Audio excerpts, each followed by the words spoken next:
Dear students, আমরা একটি মজার ক্লাস নিয়ে হাজির হয়েছি। আস্কিং সামওয়ান টু ওয়েট, অর্থাৎ কাউকে অপেক্ষা করার অর্থে আমরা এই 11টি ফ্রেজ ব্যবহার করতে পারবো। আস্কিং সামওয়ান টু ওয়েট অর্থাৎ আমরা কাউকে অপেক্ষা করা বলতে আমরা এই 11টি ফ্রেজ ব্যবহার করব।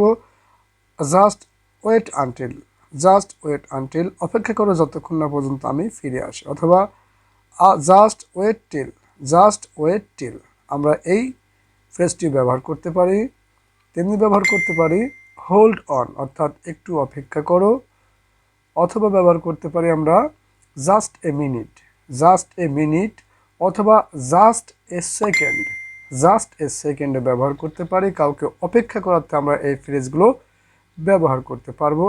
এবং আমরা এমনকি ব্যবহার করতে পারবো just a second, just a second ফ্রেজটি ব্যবহার করতে পারি। তেমনি ব্যবহার করতে পারি hang on a moment I am coming, hang on a moment I am coming, মানে একটু অপেক্ষা করো আমি আসছি।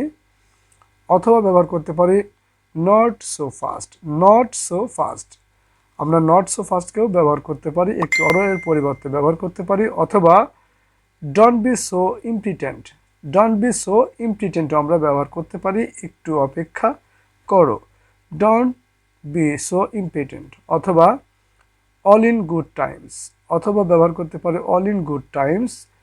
তো আমরা এভাবে এই ফ্রেজিয়াল ভার্ব বা ফ্রেজ বা ওয়ার্ড মিনিংগুলো ব্যবহার করে আমরা অপেক্ষা করা বলতে এই শব্দগুলো ব্যবহার করতে পারি।